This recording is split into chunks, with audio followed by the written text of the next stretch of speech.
अभी आपको बताते चले कि आम इंतखाबात का जो हमने देखा कि दूसरा मरहला कल मुकम्मल हो गया था, स्क्रूटनी का अमल, और अब जो है तीसरे मरहले का आगाज कर दिया गया है। 3 जनवरी तक ये टाइम दिया गया है, जिसमें जिन लोगों के कागजात नामजदगी मुस्तरद किए गए हैं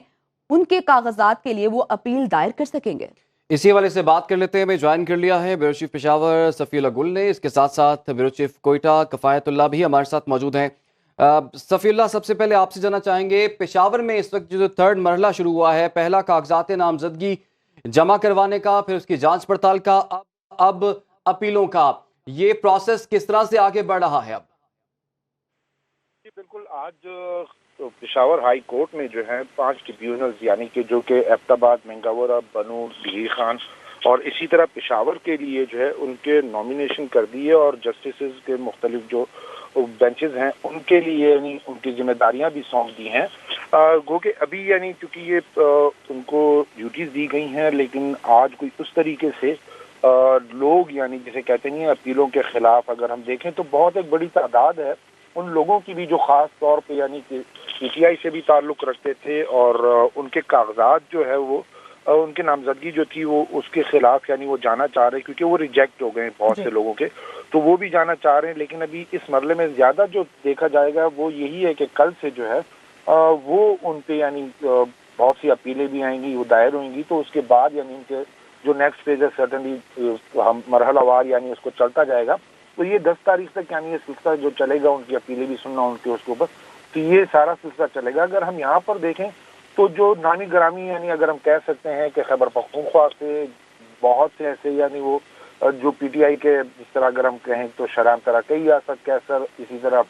अली अमीन गंडापुर वगैरह, या इसी तरह हम अगर एबटाबाद यानी से देखें तो मुश्ताक गनी जो के वो थे स्पीकर थे के भी, तो इस तरह ये बहुत बड़े नाम है जो पीटीआई में यानी गर्दाने जाते हैं कि वो उनके कागजात नामजदगी जो है वो रिजेक्ट हुए हैं। तो वो जाहिर सी बात है कि वो इन्हीं बेंचेस में जो है वो जाएंगे और जो उनसे रिलेटेड बेंच है।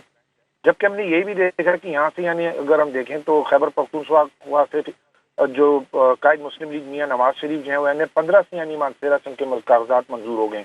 और अगर हम दिघी खान यानी जरस्मैल खान 43 और 44 की अगर बात करें तो वहाँ से मौलाना फजलुर रहमान जो है वो उन्होंने यानी उनके ठीक है, पेशावर में तो हम सूरत हाल देख ही रहे हैं कि वहां पर भी क्या बड़ी खबरें गुज़श्ता रोज भी हमने देखी आई। आप हमारे साथ सफीउल्लाह मौजूद रहिएगा, हमें ज्वाइन किया है ब्यूरो चीफ कोयटा कफायत अली ने। कफायत, कहिएगा गुज़श्ता रोज भी क्या बड़ी खबर आपने देखी कोयटा में, क्या सूरत हाल रही, कितने कागजात जो हैं उनको मुस्तरद किया गया, तादाद ज्यादा किसकी थी, एक्सेप्ट होने वालों की या रिजेक्ट होने वाली की, और आज क्या देख रहे हैं आप? देखिए, मजबूरी तौर पर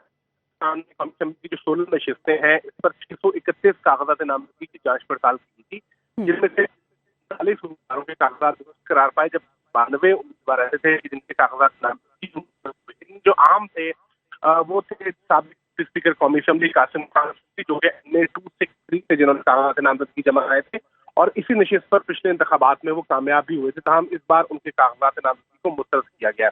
इसके अलावा सरदार अख्तर मेंगल जो बीएनपी के कायद हैं उनके कागजात नामजदगी मुस्तरद हुए हैं। ठीक है कफायत, बाखबर रहिए हर जगह हर वक्त बर वक्त। अभी सुनो न्यूज का यूट्यूब चैनल सब्सक्राइब करें और बेल आइकन पर क्लिक करें और जानिए मुल्की और गैर मुल्की हालात व वाक़यात यकीन के साथ।